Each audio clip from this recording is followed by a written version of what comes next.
Hello, and welcome to episode 16 of Series 5 of the Engaging Internal Comms podcast. This is the show for employee engagers and internal communicators who like to keep up to date with all that is new in our profession.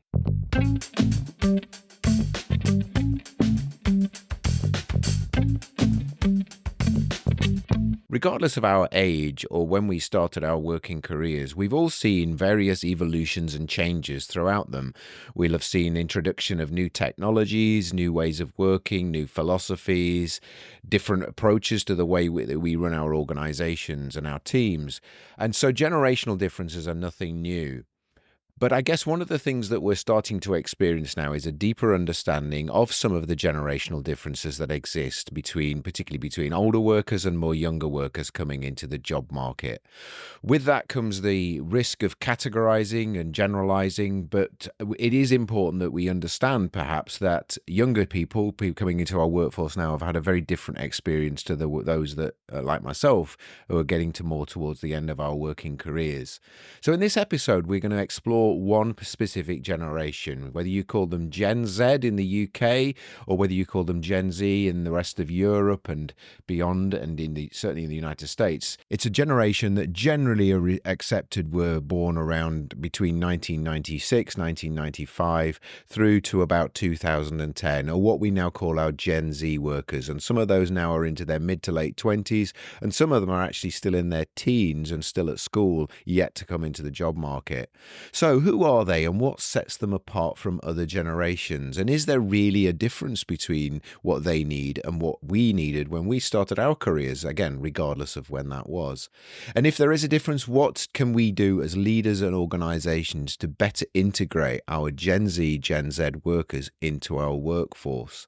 We're also going to find out the shocking statistic that actually only a very small proportion of Gen Z workers have actually ever had any interactions in a work context with colleagues over 50. And what does that mean for the type of inclusivity that we have in our organizations, but also the ability to learn from each other's generations?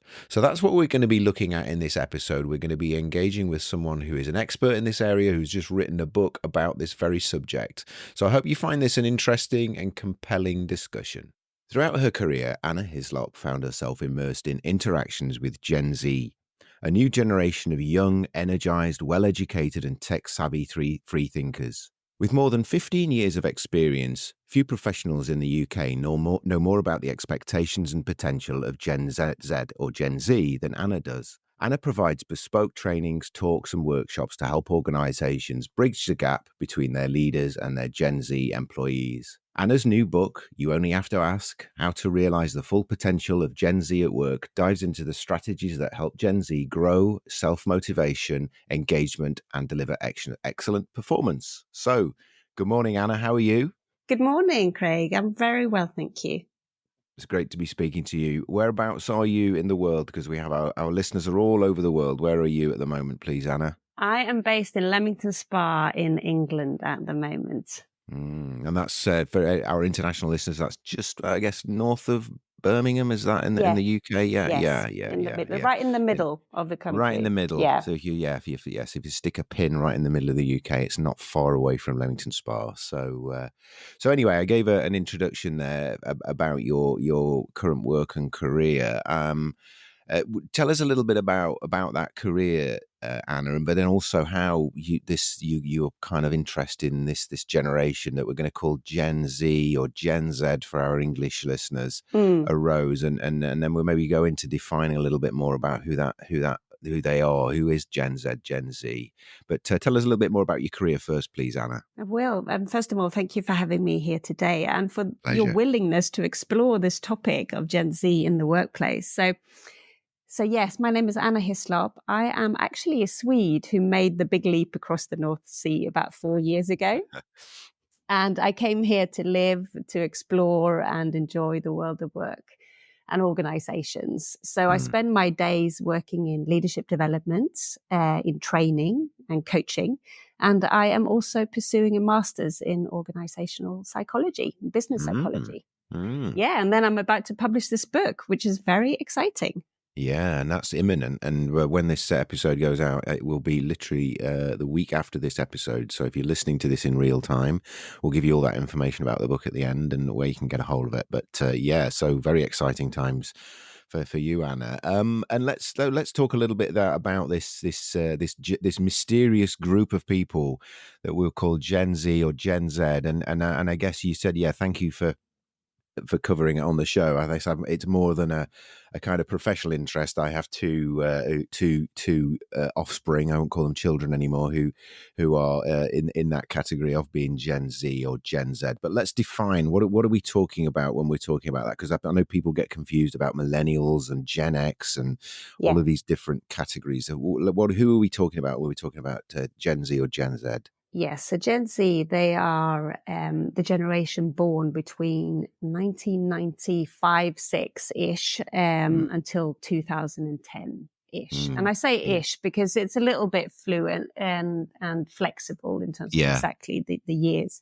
And some people have different views on how to define generations. So roughly those kind of years, yeah. And 95 and to I guess 2010. Yeah, and I guess thinking now then in sort of 2024, and obviously people might be listening to this being in the future, which is Mm. great, but in 2024, so we're talking about people, young people around an age group of what, sort of 26, 27, Yeah. all the way through to kind of pre-work age, I guess. So we're Mm. looking at sort of, They're 14, teenagers, the youngest ones at the yeah, moment, and they're just yeah. going through their senior education. Yeah. So really, that on the cusp, that generation that are kind of partly spanning that gap between it still being in education and those who are Mm. really early, and some I guess who are kind of now quite well embedded into their careers. Yeah. So what is it that sets that generation apart? All generations are different. I guess that's why we have these labels and categories for them. But what have they seen or experienced that earlier generations may not have done that kind of gives them a unique set of challenges or opportunities? Yes, that's a great question. And first of all, I just to like to start with a bit of a note of caution when it comes to describing a generation. It's essential, obviously, to recognize all of the complexities and nuances. And generalizations and stereotypes, which we will be doing today or Mm, creating today, they offer broad insight. But of course, they failed to capture the full diversity and of course. individuality of this Mm, generation. Um, all of each other's or every person's personal experiences, upbringing, background, they all kind of play a part in shaping their perspectives. mm, absolutely, yeah. But on the We're other, not compartmentalizing people here. no, We're just some recurring generic statistical trends exactly, that yes, yeah, yeah. yeah. But so generalizations, they also serve a purpose, don't they? And they offer a value and they paint a picture and highlight these patterns that we're seeing in the society today. And these patterns can support the understanding and help to foster what I like to call generational intelligence. And that is where we have the capacity to both understand and appreciate the unique characteristics and values and preferences from different generations. And this is obviously not just about Gen Z. This is also about Gen X and Boomers to really Mm, appreciate what they bring to the table, and that one opinion is not necessarily more valid than the other. We're just different, and we're shaped by the world that we grew up in. mm, absolutely, Yeah. yeah, yeah. So on that note, so yes, Gen Z. Um, I'd like to start to take you back, actually, Craig, to 2010, Mm, 2011. And this is when I first had my interactions with Gen Z. And this is when Gangnam Style dances and videos took over the internet and the London riots were taking place. mm, Osama bin mm, Laden was shot. And mm, the iPad was released for the first time. So this was the time when I was first introduced to Gen Z. And I had been working as the equivalent of an A-level teacher for about 7 years before I met them. And when I met them, I quickly realized that my kind of teaching style needed to change. I had mm, to be different to meet the learning needs of these new students. They had a very proactive approach to shaping their own experiences. They, instead of passively following the status quo, they actively sought to make their voices heard. And this was quite unique and quite inspiring for me. And they wanted to use their voice for something good. But they didn't hesitate to express their needs, whether it be mental health related needs, educational needs, or any kind of needs, really. And they made it very clear when they felt uninspired or unengaged. If I didn't ask for their opinion or didn't take their suggestions into account, their energy disappeared, their willingness to push through disappeared, and their motivation was completely gone. Yeah. So that was a kind of an educational expectation or a way that they wanted to be engaged and communicated with that you detected there. Yeah. And that was, of course, influenced by the world when they grew up and during their formative years. And they grew up in a time of uncertainty. And yes, many generations have certainly grown up in a time of uncertainty, and that shaped them and the way that they behave.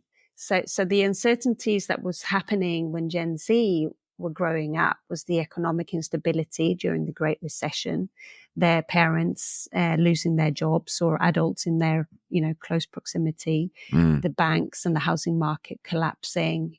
And as kids, they saw adults in their surroundings who had no trust in their employers, who felt that they were just a number. And adults who sacrificed a lot, and often to the detriment of their health, just to be a loyal employee, and yet they were treated in a way that meant the business weren't loyal to the employees. So that was kind of the climate that they were growing up in. And then, of course, we can add the growing concerns about the climate change and the environment.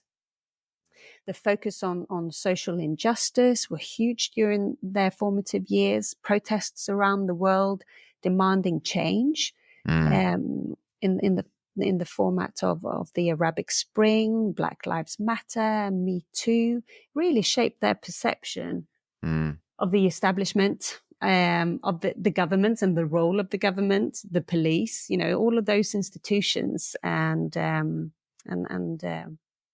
how they were reacting to these protests. Yeah. And definitely, I mean, another thing I kind of, when I think back over that time, and it was interesting when you painted that picture of what was going on in 2010. Yeah. I mean, again, around that sort of period, when my eldest was sort of around, he was born in 98. So kind of that age when he was about sort of 8 and 9 was the sort of when the iPhone started to appear, and obviously smartphones have massively revolutionized the way that generation, so the youngest, the oldest in that generation just saw those coming in, whereas the kind of the older people within that, the older, kind of those 14-year-olds that we said it right, who were born right at the end of that kind of Generation Z period, would be, for them it would have been kind of standard of technology. It was it was nothing new. It was everybody with these things must have existed forever. And that's been a huge transformation for that, just spanning that generation alone, let alone the fact that that's a very a unique phenomena. I think that access to information and ability to communicate so quickly and easily with each other and with the world is hugely unique, I think, to that generation. You're in terms of that. Right. Yeah. And it really shaped their lives, their education as well, and their development. And this is showing up in the workplace, and we'll get into that more soon. Yeah, but of course, yeah. This generation, they've grown up with TED Talks, and the quality of training and different medias and podcasts or video education, YouTube. They go looking for whatever they want to know. They'll find it on YouTube, and they are self-educating themselves. So yes, this is the first fully digital generation. And of course, that comes with a load of opportunities, but also a load of challenges when it comes to the social media, the bullying that started online during this generation's formative years. And that also shaped the education system. So, diversity, equity, inclusion was a really big part of their day to day. The Mm. anti-bullying, the talk about respect, talk about sex and relationship education. Okay, so I mean, what is the data telling us? And there's obviously a lot of research and been being done, and a lot of kind of whether that's formal research or just kind of observational research. What is that telling us about that generation? And I guess kind of starting to move the conversation into now. Well, what are some of the implications for what this generation, again using that generalization warning and caveat, that Yeah.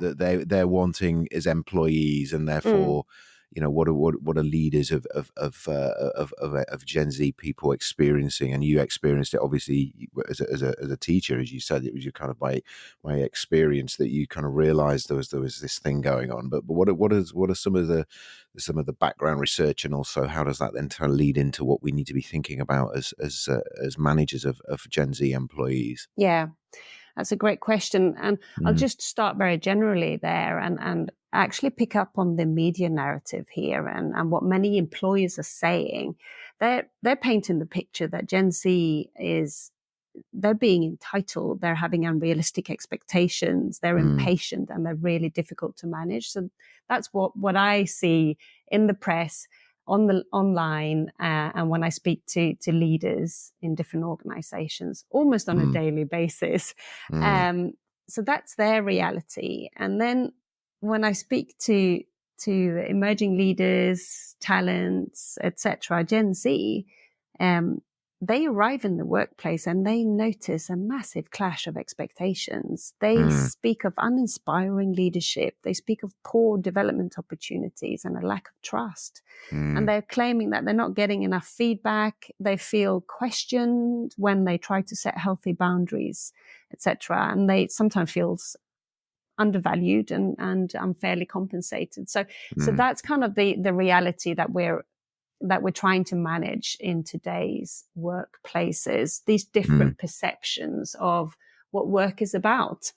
mm, And mm, it's creating some really interesting discussions. And I also believe that it highlights something quite important. So Gen Z's entry to the workforce draws attention to some areas that might have been overlooked, or some aspects that have been ignored in the work mm, environment, and mm, they're highlighting that. So what they're asking for is continuous training and development. And as I mm, mentioned earlier, they grew up with TED Talks. They're used to bespoke learning situations from their school and the education.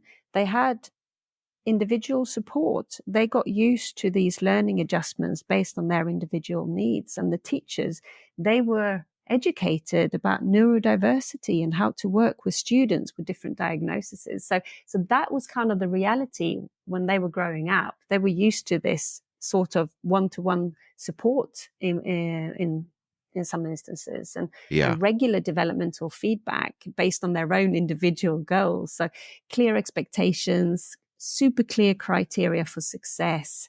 Um, and this also obviously created quite an individualistic and competitive environment when they were mm, growing up.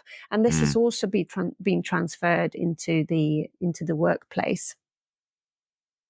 yeah.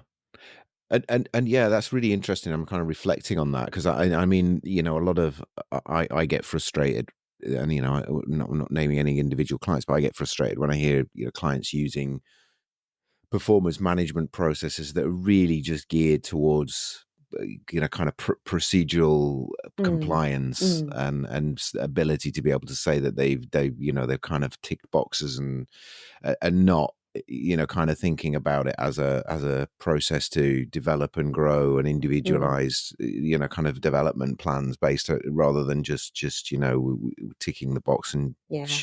sheep dipping people. So I can imagine how for a generation that's kind of grown up with that expectation, that can be particularly frustrating, because it frustrates me, and I would Mm, hate it if I was working in that sort of environment as well, both having to administer that sort of thing, and also having to be on the receiving end of it as well. mm. So I can really imagine how that would go. What about because again, and as I say, I think you're right. I think there's a kind of, there's this horrible kind of snowflake term Mm, that gets mm, thrown around, mm. and that really frustrates me. But this idea that they've kind of, they're privileged, and Yeah. they're kind of had it easy. But I mean, when I think of my youngest, who left home, went to university in the middle of COVID, and Mm, and had all of that to deal with, and yeah. had to kind of learn to cope with that. I guess just reflecting on the kind of the world, that how that's changed recently in those last 5 years, and that Mm, kind of ability to work from home, and that autonomy, and that ability to do that, and now this kind of expectation that people go back to offices in inverted commas. Well, what's mm, that impact been, particularly on this generation, who kind of lived, maybe some of them lived the pre-COVID world, and some of them have just all their, their working life, or university, or adult life, they've mm. all they've known is that kind of COVID and after COVID, Yeah. or just after COVID. What's that? How's that impacted, in your opinion, on that generation? I think it's had a massive impact, to be honest, Mm, Craig. And I think that we, as the older generations in the workplace, will need to step up and support this generation to catch up on what they missed out on. mm, And with that, I mean the developing some of the soft skills, or what some people choose to call soft skills, like communication, conflict management, negotiation, or how to interact in an office environment with other mm, adults. They haven't had the chance to practice that mm, because they were at home in their little student dorm, doing classes online. mm. And not having great quality education either during those years. Absolutely not. No. And yes, together with um, a, a big kind of desire for being trusted and having autonomy in the workplace, um, this creates a conflict for Gen Z generally, Yeah. and Mm, they many Gen Zs say that yes, they want flexible work hours, absolutely, but it doesn't necessarily mean that they want to work from home all of the time. But they want to have the autonomy to choose when is the right time to go in, and mm, when a business tells them you need to be in on Tuesday, Wednesday, Thursday every week, that shows a lack of trust for Gen mm, Z. It shows mm, that they're not trusted to do their work and to accomplish what they need to accomplish. mm, And that is the main reason why there's resistance there. It's not because they don't want to go into the office. It's the fact that they don't feel trusted when they're forced to go into the office. mm, mm, And trust is one of the biggest, um, admired qualities when it comes to leadership and relationship with managers. They really do want to feel mm, trusted, and mm, so mm, that's big. The other thing, obviously, is the way that the work environment has changed in the last few years. And Gen Z, some people say they're expected to retire when they're about 80. mm, They're expected to have 17 different employers mm, during their career, and they're even expected to have 5 different careers. So mm, that's also driving, and maybe Gen Z are not aware of this on an individual basis, but it's still that's a sentiment of their working life, and mm, this drives that desire for training and development, mm, and to constantly upskill themselves because they don't know what's around the corner. mm, It They don't have that sense of security with employment because mm. they've seen it so many times before. Companies go Yeah. bust, industries cutting down. The tech industry at the moment is really downsizing, isn't it? So that's the reality that they're living in, and they need to equip themselves. And again, going back to their education, individualistic and competitive, they feel a need to drive their own progress, and they drive it quite hard. Yeah. Yeah, I totally agree. I mean, I've always been, not just for Gen Z, I've always been a great believer. I mean, it's really interesting you say that about that. That the fact that how many different jobs they're going to have, and how many different employers they're likely to have over the Mm, course of their career. And if you think, I mean, I don't fit this mold, but I'm a Gen Xer, and if you think about my generation, and certainly the generations that went before it, it was, you know, you're kind of with an employer for life, or you're Mm, with a career for life, and you kind of, you know, when I think about my dad, who's, you know, kind of born in the 30s, he did his apprenticeship, and he worked 40 years.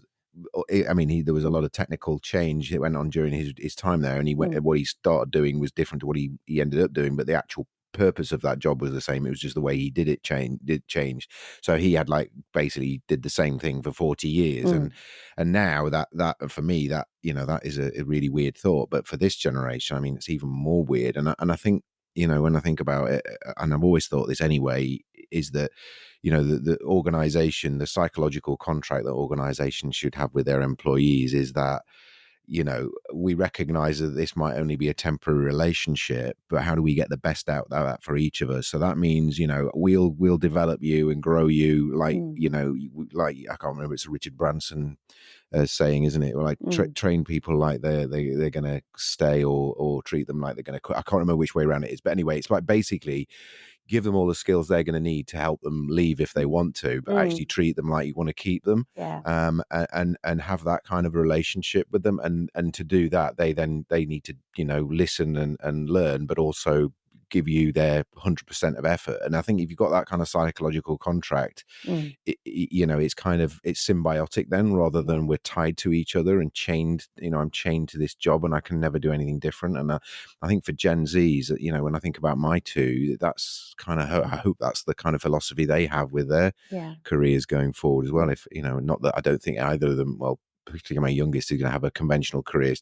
They're going to be like me, I think. So Yeah, and then yeah. if you add the desire of doing meaningful work as Mm, well, which this generation really have, and I'm mm, going to give you some numbers now, and that's all yeah. based on Gallup, the State of the Workforce, and Deloitte, the Gen Z and Millennial survey they do every year, and also Mm, Randstad's numbers. So that's kind of where I'm collecting yeah. these statistics.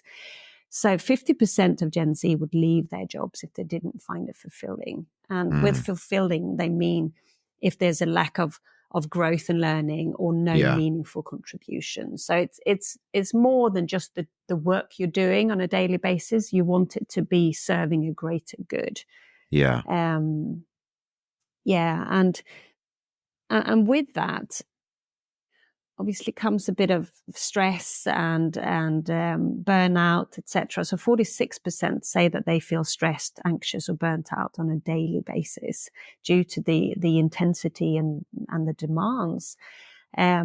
So that's a massive conflict here, wanting to do meaningful work, but not really being able to do that and to Mm, have a career that ticks that box. It creates mm, stress and it creates anxiety. yeah. And if you add sometimes the work environment with managers just focusing on the results, Mm, a poor work-life balance, and then, you know, financial struggles, they're huge yeah. for Gen Z. Absolutely. Yeah. And I think about 40% have taken a side job because they need another income. Mm, mm, mm, And then if you then also add unhealthy team dynamics, harassments and microaggressions. So 6 out of 10 Gen Z have experienced this in the last 12 months. And this is an mm, example of how their upbringing with diversity, equity, and inclusion being a part of their DNA, they see that as a hygiene factor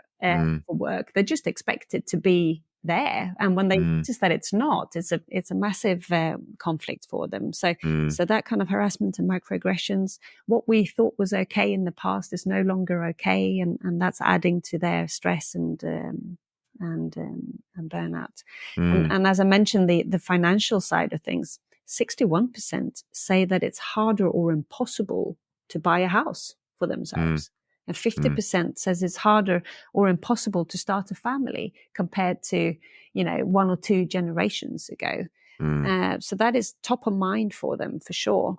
mm, mm, mm. Um, So, I mean, I think we've covered some of this by implication, then, Anna. Mm, But in terms of organisationally, we a lot of our listeners are working in OD and comms and L&D and HR. And whilst they may be able to influence, if they've got Gen Z employees directly in their team, there's stuff there they can kind of maybe reflect on. I guess when they're working at scale, though, when they're responsible for kind of cross organisational mm, programs or mm, initiatives, mm. what are some of the things that, again, they're all probably acutely aware of the need for diversity and inclusion in what they're doing, but I guess I don't know, with generational diversity is something that is as much kind of visibility or awareness, and I think No. that's what we're doing here, is as much as other forms of diversity and inclusion. Well, what are some of the things that they need to be maybe thinking in or factoring in order to be able to make sure that Gen Z employees are able to kind of, we're helping them overcome some of these issues Mm, that maybe we've inadvertently created. yeah. So I'd say it's about checking in on their feedback culture is Mm, one very kind of concrete thing. 43% expect regular real-time feedback from their mm, manager, and when they say regular, they mean once a week on yeah. average. And most companies aren't working to that target.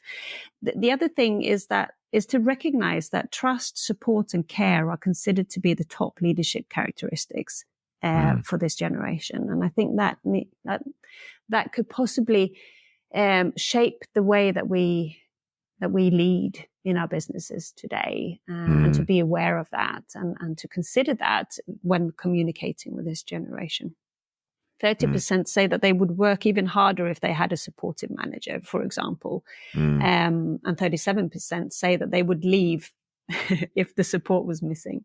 mm, Yeah. So there's a lot in that, in terms of how we lead and how we manage. mm, mm, The other thing that's really important is the recruitment process. mm, Talking about the business mission, their values, what they want to achieve, and how they do it, what the flexible work situation is looking like, and my invitation here is to be honest with how they're working, because if there's something that Gen Z reacts to, it's fake messaging yeah. and promises that they don't live up to, and cultures they're striving to but currently don't have. So Mm, yeah, be honest with that, and have a good onboarding process, mm, um, where they can, you know, um, set themselves up for success. It's not about hitting the ground running necessarily, but it's about getting all of the information in different times. In different types of media. It could be video clips. It could be mm, face-to-face meetings. It could be online meetings. A variety of onboarding options to really understand what the business is all about. And then the other thing, connecting to what you said earlier, Craig, about the generational diversity in the workplace, it's about creating opportunities to learn from others on the job. mm, mm, Maybe reverse mentoring is quite popular at the moment, where senior leaders can actually learn from younger employees as well yeah. as learning from the senior and more experienced leaders, and opening up for conversation and understanding. Gen Z, they're used to being a part of decision making. Back at Mm, school, there were teacher surveys, there were evaluations, there were committees, there were councils. They had a say, and their yeah. voice mattered, and they want that to be the same in the workplace. So creating that environment where communication can take place. And there was an interesting LinkedIn survey about this, actually, with 1 in 5 Gen Z workers reported that they hadn't had one single direct conversation with anyone over 50 unless Yeah. it was their boss. Yeah. No, I was going to ask you about that, actually, because Yeah. I found that fascinating as someone who's over 50. Mm, The thought of not, and obviously I interact with my own Gen Z offspring mm. children. I always hate calling them children because they're not anymore, but Young uh, adults. young adults. Mm, But yeah, I think that's really, I find that really, it's not disturbing, that's too strong a word, but I find that really unusual, and I think I really like your suggestion there around encouraging that equity. So Mm, just because I'm older than you and I've been here longer than you, and might earn more than you by virtue of that fact, that I have, you need to listen to me and I've mm, got nothing to learn from you mm, attitude, mm, rather than seeing actually that kind of symbiotic relationship, which is, things, you can do things with technology, and you have a greater understanding of so many different areas than I do, and I do this all the time with my young adults. Is when I'm struggling with, how do you use this? I don't get TikTok. Explain it to me. I'm not going to use it, but I just want to mm, understand it so I can interact with people who do use it, and therefore you hope that it's, and then they'll hopefully listen to me when I give them a bit of advice on something that I think, here's something to think about, and mm. take it or leave it. Yeah, So I think that in an organization, I can imagine how that would create a really, really healthy culture where everybody feels valued, nobody mm, feels more important than the other, each other, but also we're learning.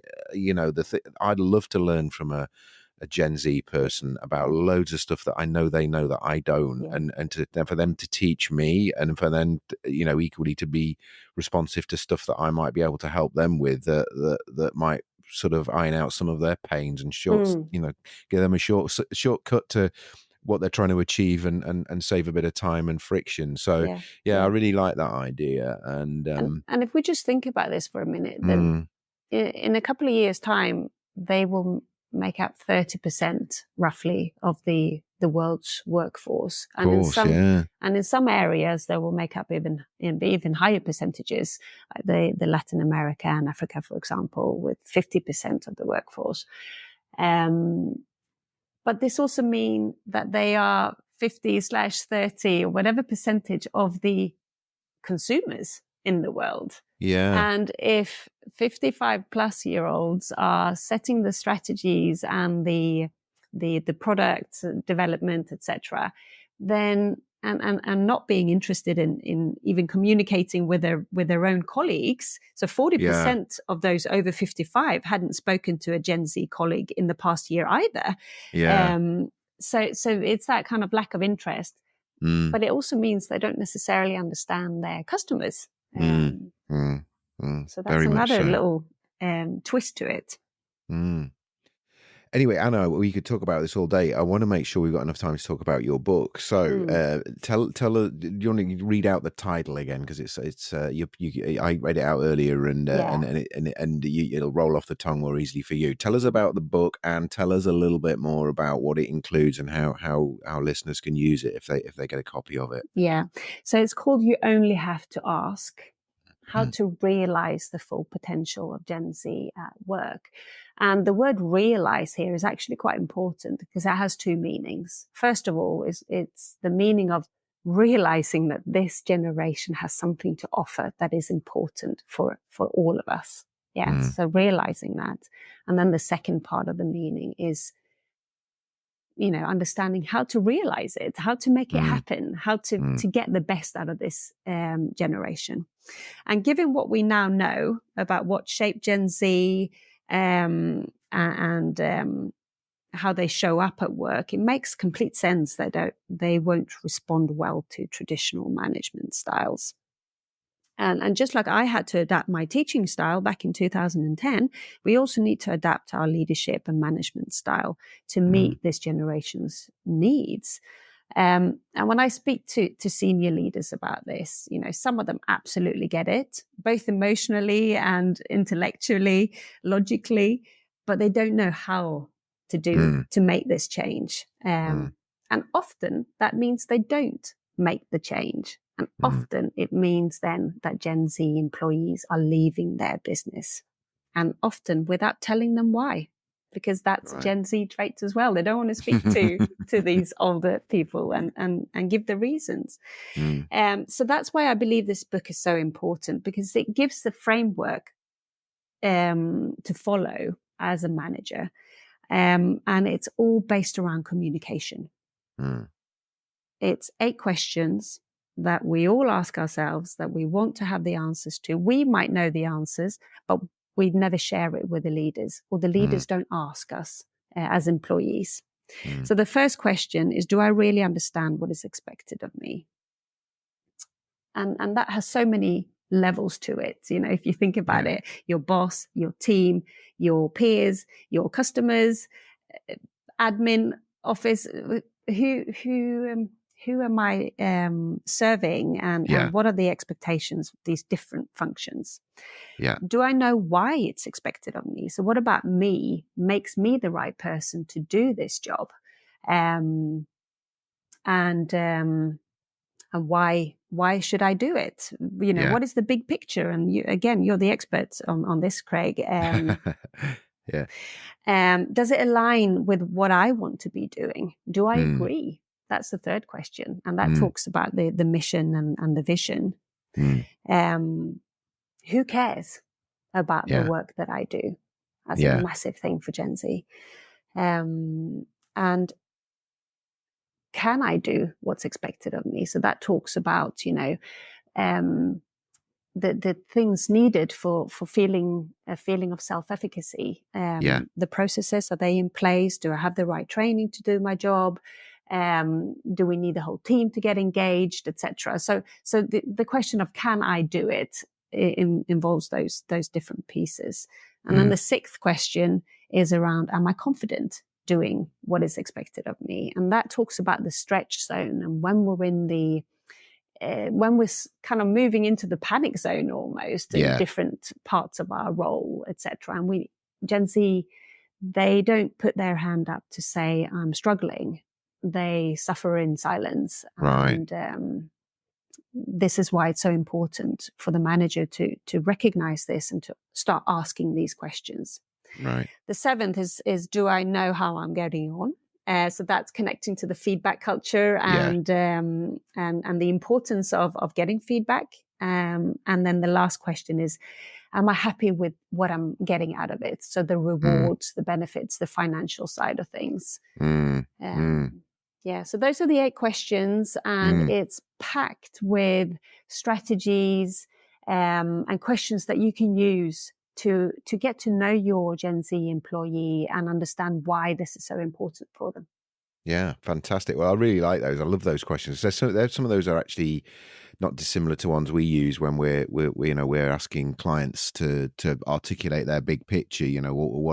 What's changing, why are we doing this, how are we going to do it, and then similar to one of your questions there, the final question is, are we serious? Because it's very Mm. easy to profess, Mm. we're trying to aiming to be this and we believe in this and our values are this, but actually, are we actually doing that? And are we walking the talk? And where are we not walking the talk? Because I think it's very easy to, kind of stand on your soapbox, but actually, the behaviors that either demonstrate or undermine that are really important as well. So Yeah. it's really interesting to see how that on an individual level, not same, but similar kind of, really testing Mm. and really great coaching questions as well. So I really like those questions. So we're going to put some links into the show notes. So we've got one for Amazon where you can buy the book there, and one for Routledge as well. Mm. And the book is available from. Can you remember me of the date? 22nd of July. 22nd of July. So this is going out. If you're listening real time, I know our listeners kind of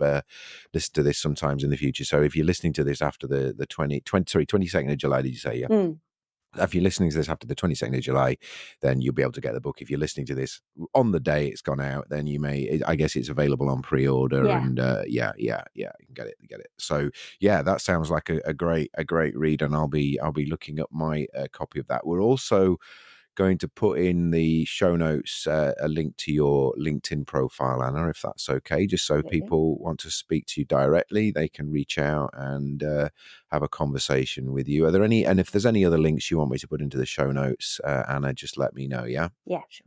Cool. And just a reminder to listeners, if you're looking for the show notes, sometimes they show up on iTunes and Spotify, but if you want the show notes in their unredacted version where you can find all of the links and click on them, you need to go to engagingic.com, find this episode in our podcast list, and you'll find in the show notes on that episode all of the links if you can't find them in iTunes or whatever platform you're listening to this on. So anyway, well, I really love that conversation, and as I said, I'm kind of getting more into having conversations on the show that with people that not to say that previous guests haven't been in the areas of interest, but this for me was really fascinating, given my, as I say, my own sort of personal relationship with two Mm. Gen Zs, and and also a fascination in that being in that sort of age group where, according to that research you cited earlier, that who have limited contact with them in a Yeah. working context, which I think was really intrigued me. So, Mm. well, look, I wish you all the best with the book, and obviously, again, we're talking a few weeks ahead of launch, but Yeah. and in real time when the show goes out. A good luck next week. I hope it all goes really well, and you get a great. And have any plans for promoting the book? Are you having a book launch, or how are you Yeah. doing that? We'll Yeah, be doing all of that. Nothing is in the diary yet, but yeah, we'll be planning ahead something for September probably because it's great. coming out in the Yeah. height of summer. Yes, absolutely. Yeah. I know when I wrote a book a few years ago, and a long time ago actually now, and doing the book launch was really good fun, Mm. and I'm doing that well after the actual book's available. It's nice. You can have a bit of a party, and you've passed all of the kind of stress and worry Yeah. of getting it out there. So no, that would be great to do. So I wish you all the best for that, Anna. Thank So. you. So look, lovely to speak to you. Really enjoyed that conversation, and yeah, maybe at some point in the future we'll catch up with you and both in terms of your emerging insights into this amazing and fascinating generation, but also your own kind of personal journey as well, and we can have a reconnect and talk about that. That'd be lovely. Brilliant. Well, thank you very much again on behalf of me and the listeners, and take care. And have a great weekend, because we're speaking on a Friday. And speak to you soon. Thank you. Thank you for having me. Thank you. Bye bye. Bye. We hope you've enjoyed this episode of the Engaging Internal Comms podcast. If you've got any ideas for episodes you'd like us to cover in future, you can email us at info@thebigpicturepeople.co.uk, or you can use the feedback form at engagingic.com. If you're not already subscribed to the show via your podcast platform, please do so. And if you could leave a review for us, that would be absolutely fantastic. We have links to other episodes at engagingic.com. All of our previous episodes are available there. And if you're interested in our visual communication services, our big pictures, our learning maps, our explainer videos, and also our live graphic recording, please get in touch with us again at info@thebigpicturepeople.co.uk. Thank you.